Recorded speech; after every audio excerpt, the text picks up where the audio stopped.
Jane Rosen. It's a pleasure to create this map of optimal education. Could be 10x education, or another way of looking at it is simply based on 3 or 4 different school systems that I've participated in, and the most valuable one certainly being my own self-designed homeschooling program. What might a great education system look like based on my experience? Now, the word educate, to draw out the knowledge and the skills that are within, is, of course, the goal. A good education protocol creates and generates and draws out the value, the knowledge, the value, the engagement from within the student, and expresses it in a healthy way in the community. The next place to look at is, what is intelligence? And the best definition I know is that intelligence is the efficient transformation of energy, time, money, natural resources, into human well-being, physical, mental, emotional health, as sustainably as possible. The subject that, the focal point of what you want to draw out of an individual needs to come from the question, what skills, what qualities, what traits, what knowledge, if expressed in the community, will generate the most sustainable well-being in the community? The subjects that come to mind in response to this are cooking. Ever since I learned to cook at 13 years old, I have loved every minute of it. Everyone that I've fed has been nourished. Everyone who's tasted a new recipe has been excited in some way, has gone away with value, nutritional value, with an experience. Cooking is a valuable skill in any community. House building, a valuable skill in any community. Cultural design. Cult, the root word of culture, is the status quo. And the more you travel, the more I travel, the more clear it is that every single cult, every single culture has a tremendous amount to learn from other cultures. And, one of the most desperate points of ignorance is this idea that any culture, and it tends to be the Western cultures that are the most arrogant in this respect, that any culture is innately superior to another without looking at the innate pros and cons of different protocols. If America was truly superior to, let's say, Thailand, I wouldn't spend 6 months of the year over there. If America was superior to Denmark, I wouldn't consider the Danes to have a 400% higher quality of life on average than the average American, based on interviews and data. Every culture can learn a lot from other cultures. And the key in not being stuck in a self-referential loop is knowing how to analyze each facet of one's culture through the lens of intelligence. Is this protocol? Is saying, how you doing, and then the other person saying, I'm fine, is that protocol the most efficient way to turn energy into human well-being? is the protocol of the current education system, which I would note you will not learn a single one of these subjects in any of the education protocols I've participated in. Cultural design, yoga, becoming conscious of every facet of the body, and in the process also developing conscious mastery of movement. Meditation, becoming conscious of the patterns of thought, developing mastery of attention.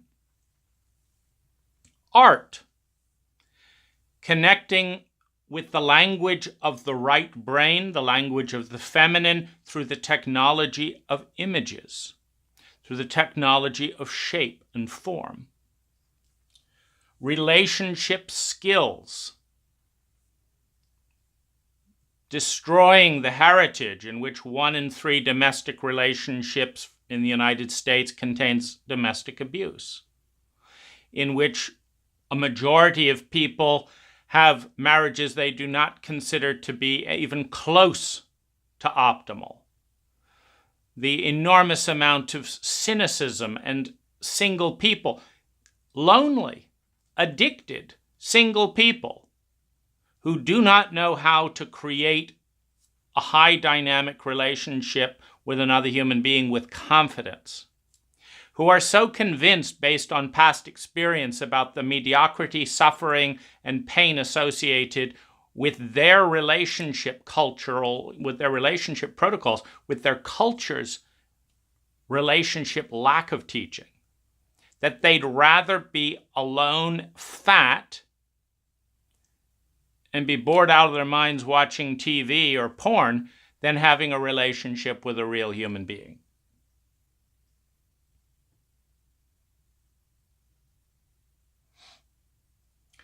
Salesmanship. How to present an idea, a product, a service to another human being in a way that they can easily digest it and understand if it is or is not for them. Emotional literacy. Learning the technology of the human heart. Learning the foundation, the correlation between every single emotional state and the sensation and mental state that produce those emotions. Being able to diagnose the kind of mental and physical environment one is in through one's emotions, and being able to curate emotions consciously by curating mental and physical environments. Entrepreneurship. Bringing a new idea, a new service, bringing value to life. The art of investing. How to take time early on and leverage it to even more well-being in the future. How to, for example, plant a shade tree that you're going to appreciate 20 years from now. How to plant a crop that's going to feed you 6 months from now. How to plant $1 that's going to turn into $10. The art of investing. The art of understanding compound interest. Self-defense.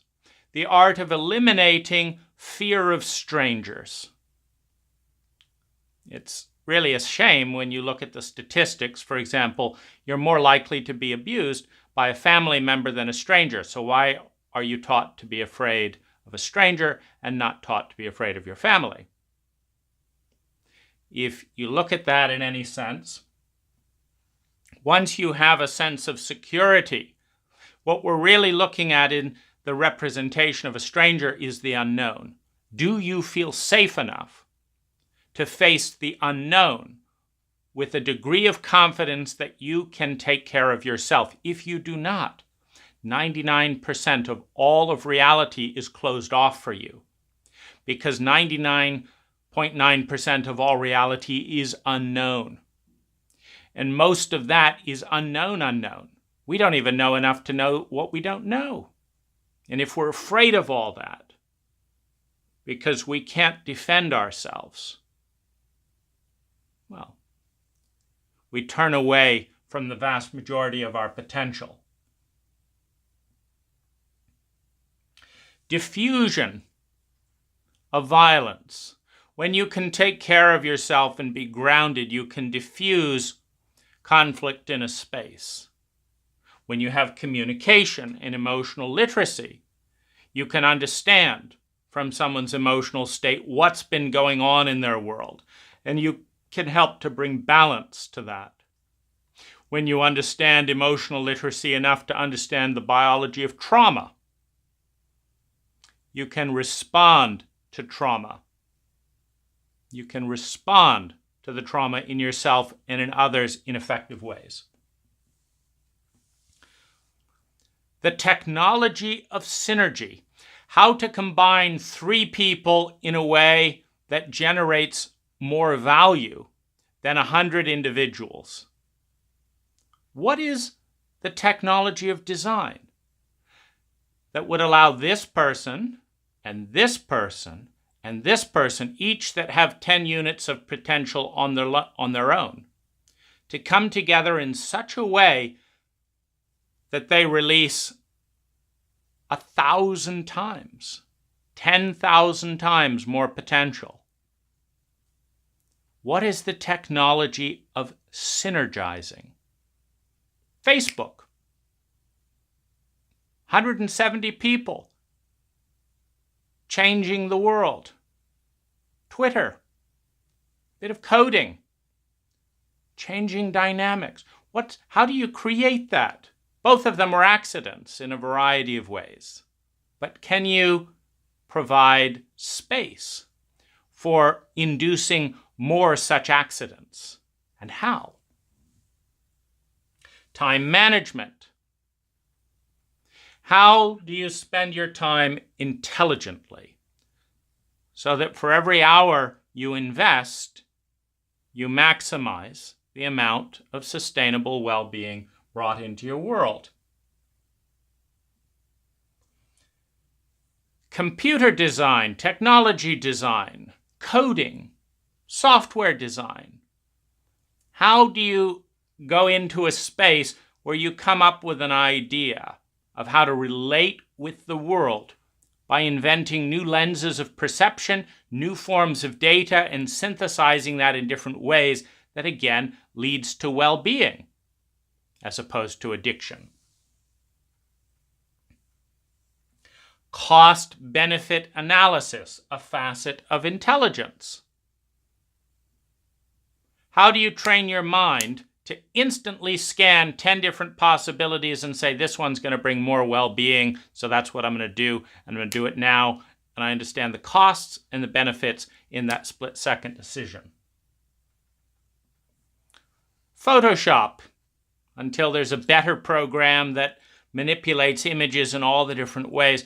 How to create media, images, 3D, virtual reality, graphics, in all the different ways that make that real.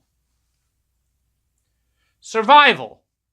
In an earthquake, in a fire, etc., where do you go? How do you prepare? What skills are needed? What about CPR?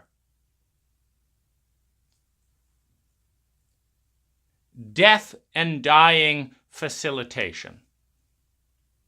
How do you die well? How do you prepare to die well? How do you sit well with a dying person? How do you listen well and learn well from a dying person? Massage. How do you bring health and balance to a diseased body? Diet. How do you detect what's going on within your own body? And how do you learn how to feed that body in a way that releases your potential? Driving, flying, how to navigate and use the local transportation systems, how to work with an assisted driving car, how to decide between electric and gas cars, how to buy a car or a vehicle system together as a group and share it using app technology. How do you move about freely within the world? Swimming. How can you participate in the environment that's 2/3 of our planet? How do you resuscitate yourself from freezing water?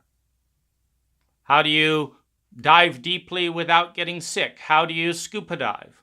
How do you swim? How do you engage with that whole world? And ecology, the art of eliminating the failed idea of garbage.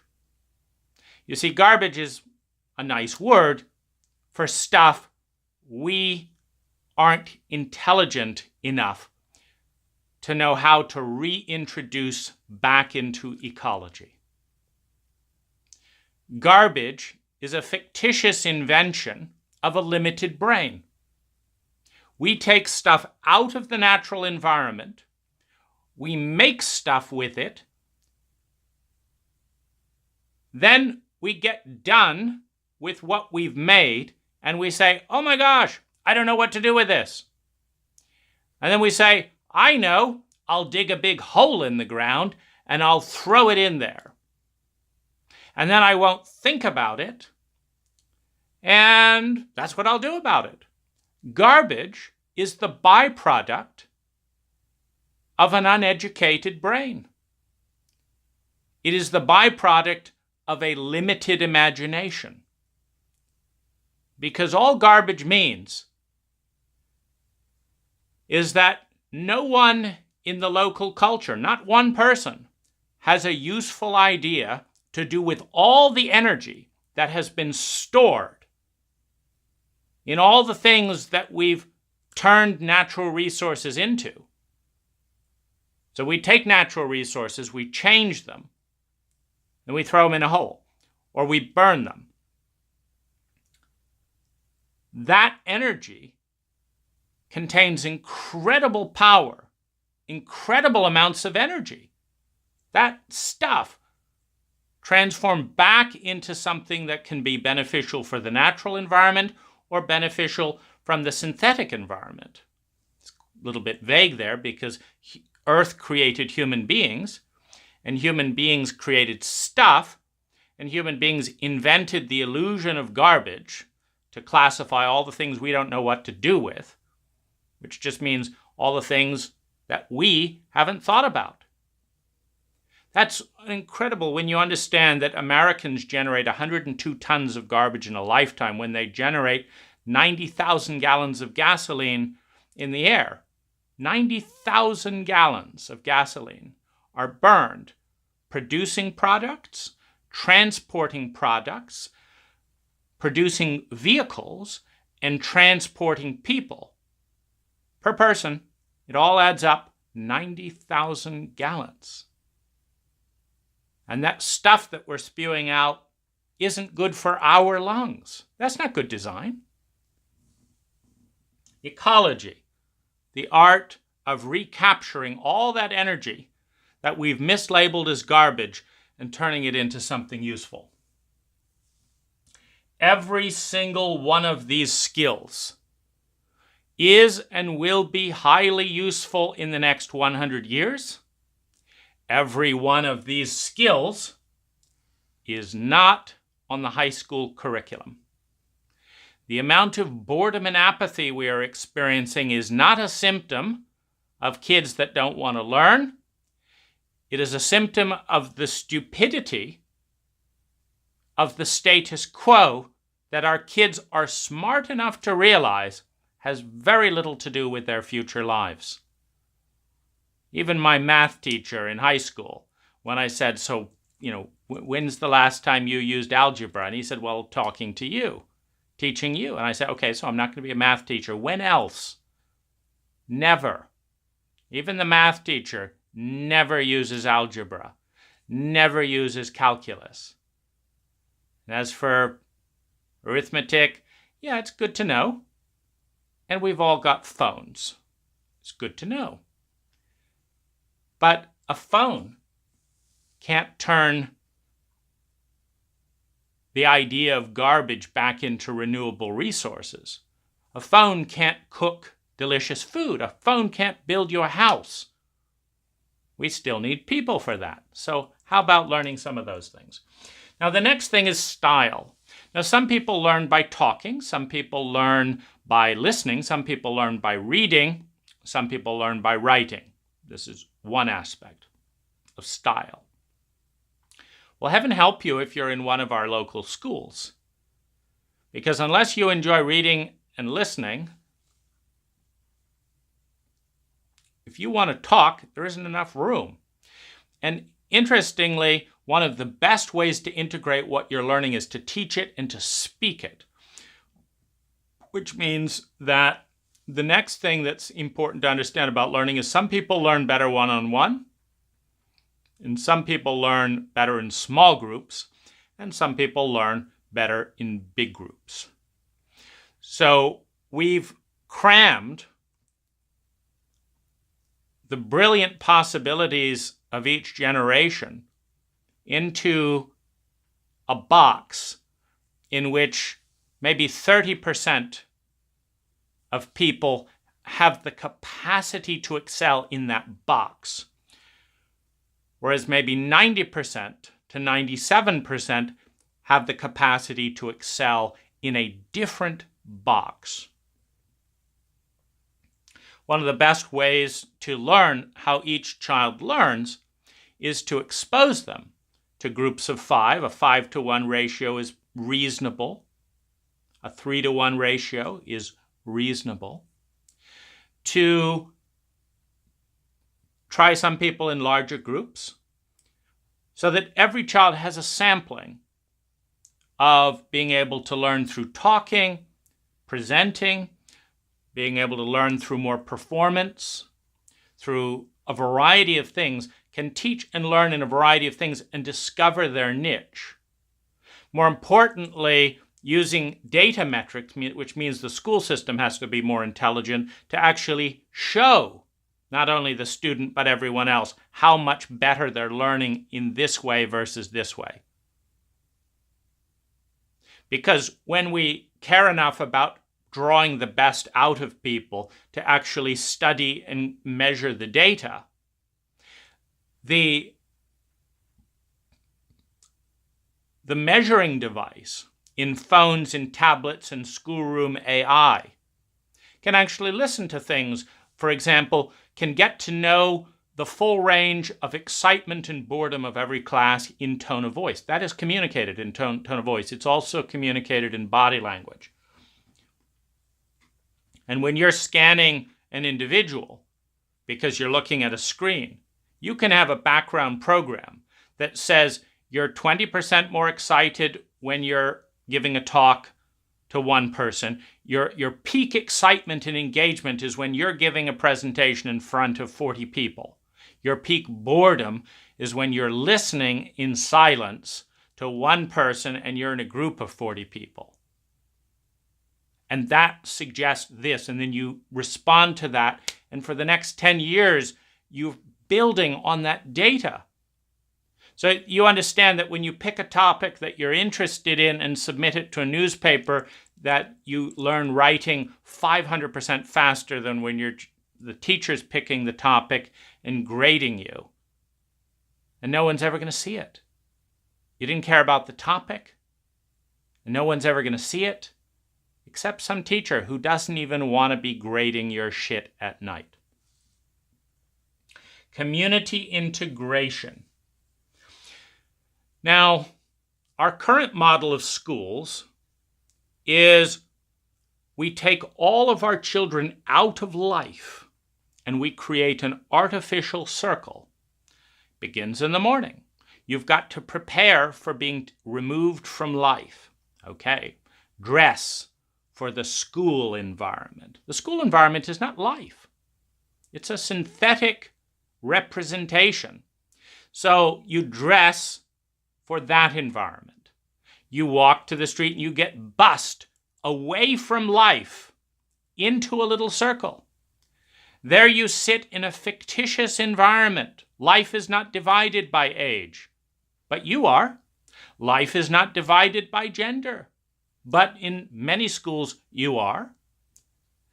Life doesn't have a set program for everyone. But in most schools, that's the goal. You're supposed to fit in to the set program for everyone. And in life, you don't get $5,000 to $10,000 a year of public money to subsidize your abstract learning of topics that are completely irrelevant to your well-being. In school, you do. In school, it's just accepted that we would spend public money to learn algebra, that we would spend public money to learn doctored forms of history, that we would kick a ball around and do this and that and the other. And there's nothing wrong with this, by the way. I'm just pointing out that you're not going to be able to run your own business, form a partnership, have a successful marriage because you learned algebra. You're not going to be able to negotiate a successful promotion because you studied geometry. You're not going to be able to secure a loan for your house because you did trigonometry. You're not going to be able to build the house or participate in local government. That's another good topic, how to participate actively. There's an enormous amount that you are not going to know how to do when you get ejected out of high school. Now, there's an enormous amount you're not going to know how to do when you're ejected out of college. And there is an incredible burden to the tens to hundreds of thousands of dollars of student loans that we saddle our kids with for this absurd protocol of dissociation from life. So, turning that on its head, I think one of the first things to do is dissolve the age discrimination, etc. That doesn't prepare you for life. It weakens your relationship with the reality of life. Now, if you create and spend 1/10 of our current education budget, so let's look for a 10x design. So let's reduce the education budget by 90%, number one. And let's spend that by having, within the bicycle riding distance of any community, that anyone, and let's have that as the boundary. How easily can we bicycle from our house to such a location that's the radius we're looking for? That we have a top-notch chemistry lab that is available to anyone. Now, what are you going to do when you create a public-funded top-notch chemistry lab? Well, any adult who's doing any chemistry is not going to have to waste energy, intelligence, in setting up a garage chemistry lab. They're going to go and use the community chemistry lab, which means that any kid that's hanging out there is going to learn what adults are actually using chemistry for, if anything. Because if no one in an entire community has any use for a chemistry lab, then what the hell is a kid doing learning about it? But if there is a need for a chemistry lab, then a student can participate in a mentoring protocol. Hey, what are you doing? Well, I'm synthesizing this and this for a new pharmaceutical drug. I'm testing about this and this and this. Oh, that sounds interesting. Can I help you? Sure. So you have a mentoring dynamic within the non-age restricted, not school restricted, within the community chemistry lab. So if you create these resources, first of all, you eliminate 90% of the waste, because what happens to the school buildings? They sit empty. They sit empty 90% of the time. All night they're empty. Why aren't adults in there using them? In the morning they're empty. Why is that? Why aren't they open 24/7? to the entire community. And you can reserve certain features, and certainly are using an app, whether you're an adult or a child, and you can see all that's going on in the community. You can just say, oh, so-and-so is doing this project, I'm interested in that, and you can know when they're going there and ask if you can sit and watch and learn, etc. So, a community chemistry lab, community sports arenas, so that anyone wanting to learn certain sports can book, of all ages, of all different levels, can build teams. Different groups, like yoga groups, available to children and adults. So that there is an integration of the community, so that there's an enrichment of the community, so that the education system doesn't take money away from the community, but adds resources to the community, so that it seamlessly moves into life, so that you don't have this partition from then I was at school and now I'm done learning. Because when you see adults learning all around you, when you see adults learning yoga, when you see this happening in chemistry lab, you realize there's no end to what you can learn in a given field. So you want to expose a child to as many useful things as possible. You want a tiny house manufacturing process going on.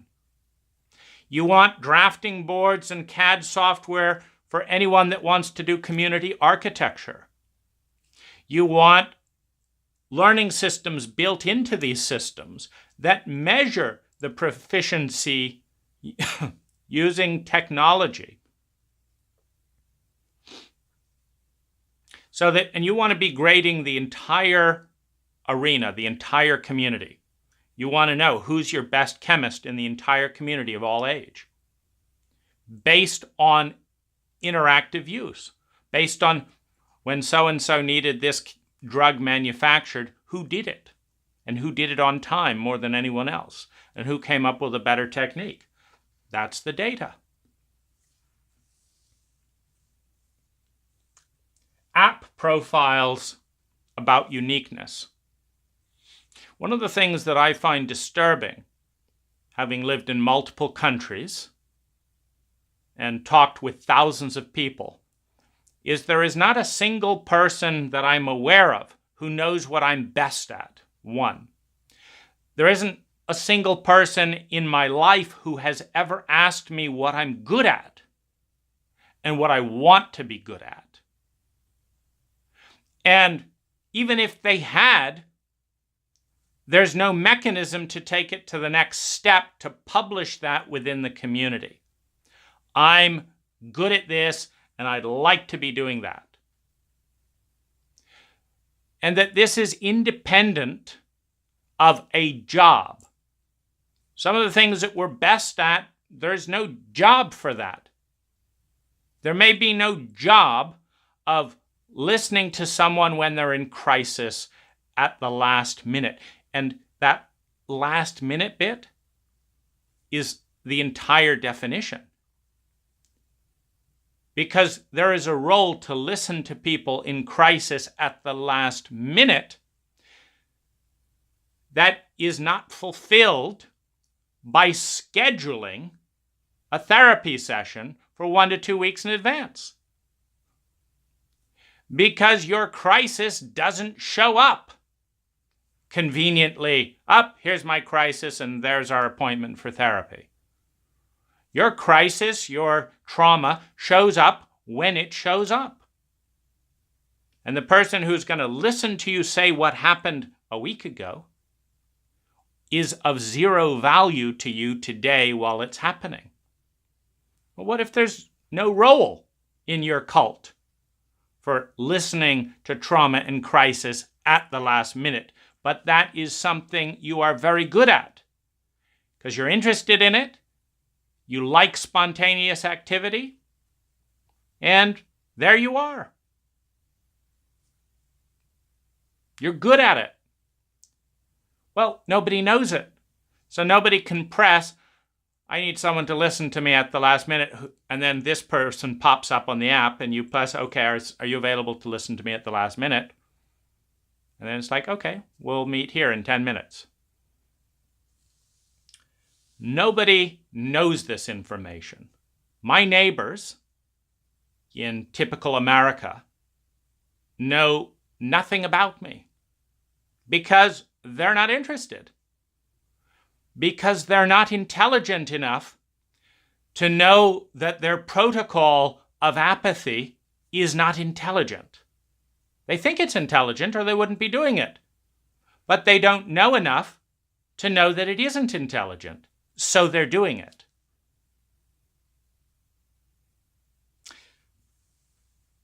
Community mentors. You see, we're bringing in this dynamic where every child has everything unique about them. They're able to do this in a way that I've seen only 1% of people doing. They're interested in this in a way that 99% of people aren't interested in. They're driven by this. They have a goal of this that nobody else has a goal of. And anyone can find that out by just picking face image. Who's that person? They have this goal, they have this talent, they have this. Here's the best way to connect with them. Here's the best way to support them. This is what they need. This is what they'd like to offer to the community. Here's how you can connect. Bing, connect in a valuable way. We're dealing with intelligent. How efficiently do you transform energy, in this case thought, into well-being? An efficient, intelligent way to connect. Community mentors is an important thing. When I volunteered at my local middle school, first of all, they don't have the intelligence to reach out to the community. So I've never heard from them despite living near them for 10 years. So I called them and I said, I'd like to offer to teach a class and to answer questions of your students in this topic, or this topic. The person answering has zero intelligence to measure that opportunity. They have no way of measuring with their education how valuable that opportunity is, number one. Number two, they know nothing about me within our community protocol of anonymity. And number three, with complete boredom and disinterest, they say, well, you'd have to fill out Form D. You'd have to call back tomorrow at 7 a.m. You'd have to get a police report to say you're not a pedophile. And then we will review your application, and we could schedule it at our convenience in this. And they've already lost me because they've already told me how unintelligent the system is. Because when you punish mentors who are offering free expertise, it communicates a level of stupidity that is consistent with the fact that there's no change in the phone person's voice. There's no like, oh my goodness, this is great. Thank you for doing this. Because someone who cares about kids and who is intelligent changes their voice to reflect. They don't think about it. It happens. Their voice changes because a future is opening up for that classroom that didn't exist before that phone call. But when nobody has the intelligence to measure that future is not honored. And when it's not honored, it falls apart. Community of mentors, in which anyone who wants to be a mentor can have that linked to their profile so that the children can reach out. And then we have our brainwashing. Oh, strangers is strangers. Just remember, the data says that if that kid's going to be sexually molested, it's going to be at home. If they're going to be kidnapped, it's going to be from a relative or a boyfriend. If they're going to be neglected and abused, it's going to be by their parents. So get them the fuck out of that family into the community, and they might find some safe people out there in the world who they can talk to, who aren't going to punish them for telling the truth. Is that really so scary for the child? Or do we have paranoid abusers afraid that their secret is going to come out? making it sure that we're going to punish everyone who tries to speak up. What project can best help the community? Using the same app, everyone in the community can say, this is what we would like to have happen in the next 12 months. That would bring enormous benefit to me and to my family, to us. Everyone can put forth an idea. Everyone can vote yes, 1 to 10, on each idea. That leaves 3 great projects every single year that both the student body and the adults can volunteer to create every single year. Now, do you think a child is going to learn something? Building a community building, building a tennis court, building a bakery, and learning to create rustic bread. Do you think a child is going to learn something? Partnering with adults, watching adults argue and collaborate with other adults, learning carpentry, learning planning, learning mathematics involved in the engineering. Do you think the kids are going to learn something? And do you think it's going to be useful? And do you think they're going to be motivated when the community honors them? We as a community are stronger because of our students. We're not weaker. You didn't tax us at the rate of $6,000 a kid to haul them off in yellow buses that sit empty most of the time, that guzzle gas when they're moving and sit empty most of the time. You didn't take our land to buy up parking lots for yellow buses. You didn't spend millions of dollars renovating a building that sits empty more than half the time. To teach our young people how to do idiotic things they're never going to learn in life. No. All that money went into the community. And our community is richer every single year. This year it got a tennis court and a bakery and a boating arena. Next year it got the longest Olympic swimming pool imaginable. Next year it got a water garden. Now it's got a plant nursery filled with organic plants. Now it's got a solarium that is so big that you can wander around in a tropical garden in winter with recycled glass. Anything useful? Are you excited about honoring those students? Now, do those kids have self-esteem problems? Do they feel like they're worthless? Do they want to die because they don't see any point in life? Of course not, because they're not worthless, because they haven't been sent to a worthless school. And they have plenty of things to look forward to because every single year their community gets better. They've got plenty of esteem and purpose because their community honors them. And they believe in the future because they're not surrounded by idiots who are in charge of dominating their lives and who don't know what they're doing. You want kids to stop committing suicide? Give them a fucking life worth living. What project can best help the community? Where every kid in every community and the top 3 get the attention and support of the retired people, of the local government, of the children of all ages that are able to help in certain ways. You know, and then you figure out how everyone can participate. The 8-year-olds can chop strawberries so that the 10-year-olds can make strawberry shortcakes, so that the 15-year-olds can practice serving etiquette, to feed the 16-year-olds who are learning carpentry and building the community center, who are learning mentorship skills with the top contractors who are participating, for a community that's going to be grateful that those kids existed because the community is blessed by the existence of that educational protocol. How about an app database that tracks every single student's learning in every single area, referencing intelligence? How much well-being has that student generated for themselves, their family, their neighbors, and their community in this area, this area, this area, and this area? Is that rate of well-being blossoming? Because if you look at a couple of metrics to examine intelligence, well, one is self-funding,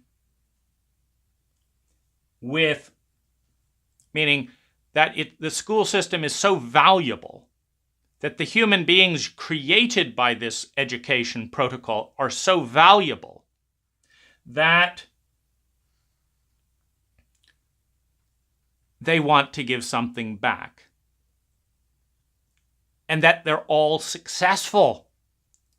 When you've got an entire generation of successful people who look back and realize, like unlike most of our kids who say, what a waste of time, and why am I saddled with this debt? When they look back and say, wow, I've got a house because of my school. I've got health because of my school. I know how to cook great food. I learned how to create a great marriage with my wife because of this school. I want to help the next generation. Here's 5%. Here's a few grand. Oh, it's great. Let me add to this fund or that fund in my community. Of course. Take the government out of it. It's funded by the community and the alumni. 90% of the cost is disappeared because you're not paying to falsely create non-existent environments. You're learning useful things that are going to be relevant. Anyone wants to take up crocheting? Fine. But it's not mandated by the rest of the class, and it's certainly not preparation for a great career, selling doilies by the dozen. No, you can take that up as a little side hobby, but everything that you're learning is preparing you to provide maximum value to your community. Self-funding with, frankly, if the community doesn't want to pitch in a few bucks for the wood needed to build a community center, then the community doesn't need a community center. So figure out what they do need. A bowling alley? What is it? What is it that people are going to open up their money to? Because that's what they want. Give it to them. Make education relevant. Ideas and voting and metrics. Everyone gets an idea that can be voted on. Ideas are taught as a discipline. We need to learn how to think, and we need to learn how to value ideas. So when you have the discipline of measuring ideas, how much benefit is going to come from this idea based on the best data available? How much energy is going to be required for this idea? How many natural resources? How much time? How much maintenance? What's the downside? When all of that is calculated and voted on, you get a 10x improvement in ideas. Learning by doing. One of the saddest things about our education protocol of sitting in isolation in age-segregated rooms where you can't talk and engage is you're learning stuff by watching a video. You're never going to know how to pour a concrete sidewalk watching a video. You're going to learn it by pouring a few sidewalks. City budgets collapse, which means lower taxes, which means more money can be invested in community development. And you've got a teenager, rather than graffitiing some concrete edifice, saying, fuck that, I had nothing to do with that, there's my name. I built that. Hey, someone's dirtied a little bit of this. Let's clean that off. This is my sidewalk. I poured this sidewalk. This is my pavement. That's my bit of pavement. Hey, my bit of road is developing a hole in it. Let me get out there and patch it. I'm in the 5th wealthiest county in the United States, and I can't walk a few hundred yards without finding city neglect of roads and pavements. And nobody gives a damn because nobody was involved. And the city employees don't give a damn. They're just working for the hour. It's not my problem. It's a sad reality to live in when teenagers who want to kill themselves could be walking down a street with pride because my street, the street that I helped to pave as a relevant, useful skill, looks nicer than that other street. Why would I stick graffiti on my own street? No. A useful skill.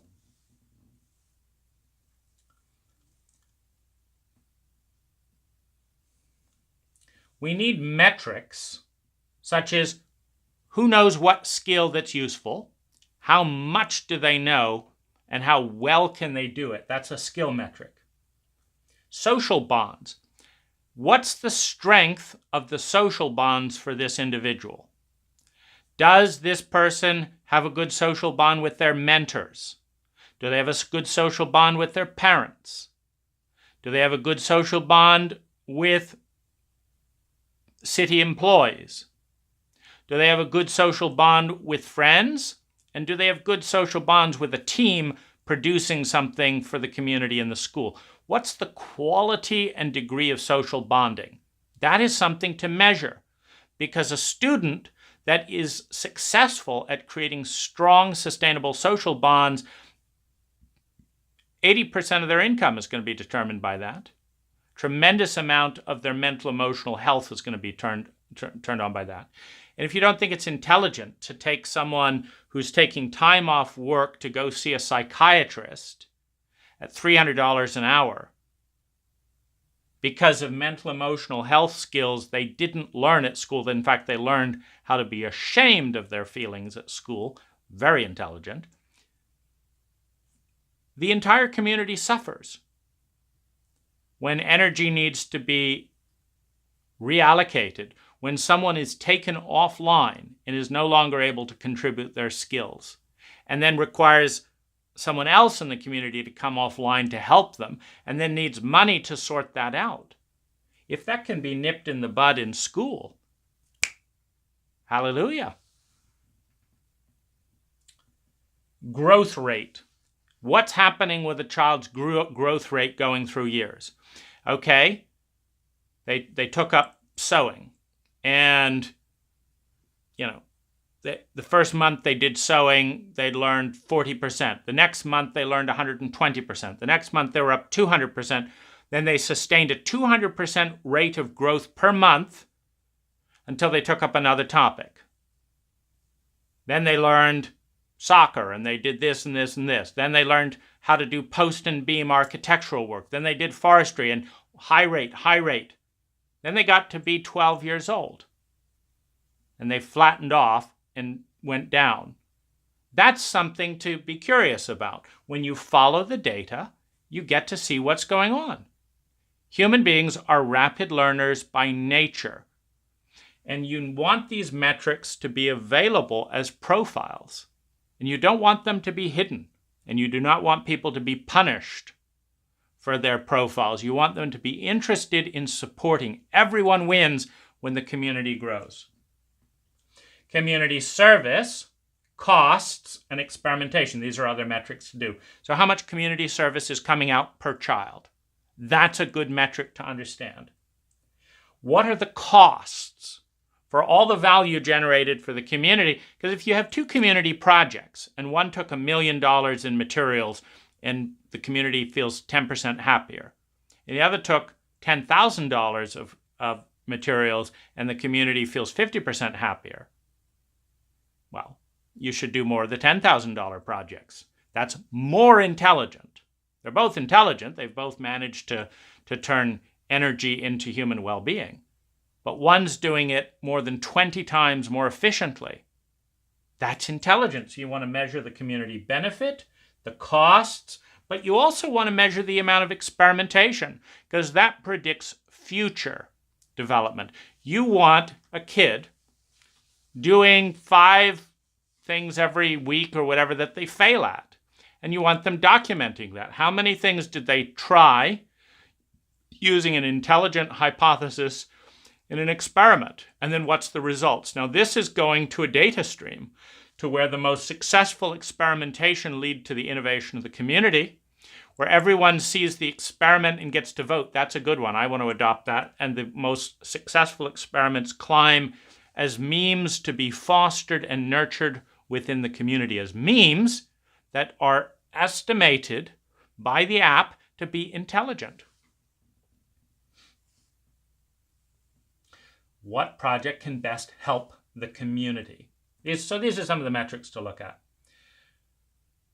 AI with a 10x Town Builder module.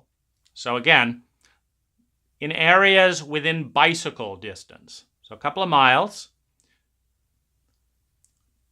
what's going to lead to a 10x town? You want artificial intelligence supplemented by human intelligence from all ages working on that equation. What's going to lead to a town that is 10 times has 10 times more well-being per unit of energy invested? Now, of course, you can spend billions to improve a town by 10x. But the very best design actually saves money. Like this school system costs less money than the existing system, requires less bureaucracy and less taxes than the existing system, and delivers 10 times the more value to the student, to the ultimate employer. I would hire one of these kids in a second. Sight unseen, meaning if I had to choose, reasonably decent American from a standard school to anyone from this school with roll of a dice that I would get, just a random person, I'd pick the random person. Because this is someone who's learned the skills to create a healthy company and grow it. This is someone who'd be interesting to talk to. So a 10x Town Builder is simply a filter that gathers data from other apps in other communities and around the world, partnering with some of the students that study cultural design. And that says, over in India, they just put in a community garden in this village here. The town's health improved 40%. The cost was $2,000. The conflict rate over the next few years went down by this amount as people met in a community garden. And they're now 50% more resilient in the event of a drought or a transportation crisis because they are growing more of their own food. The AI can nominate that data and say someone should be reading that to evaluate that for this town. Is this a good idea? Using the metrics of intelligence. And if one person says, yes, it's a good idea, it gets upvoted. So that the AI is participating in this goal of creating a 10x town. And that everyone else is participating in. So it's a synergizing type technology that's bringing information to light that no human is likely to come across that on their own. But the AI does. The AI that's looking around the world constantly for who's winning at the goal of an intelligent community life. Imagination of the ideal role. This is an exercise that I think is profound as part of cultural design and as part of education. 5 times in a person's life, we need an alert. And it says, what do you think would be the most potent, useful, valuable, exciting, and unique role that this person, your mother, your son, your daughter, your best friend, could do that could bring immeasurable value to the community and to the planet? And you write that answer down. And so does everyone else clustered around that individual, and so do themselves. Now, it's the responsibility of 3 people to synthesize that information into an idea with the participation of that person to create the most valuable role that that person could play, number 1. Number 2, to look at what they need to play it. And number 3, to create an action plan list, and we need support in this way, we want to advertise this, we want mentoring in this area so that they get to play the role, and then get feedback. And then this happens again in 5 to 7 years to see, should that role pivot? or deepen.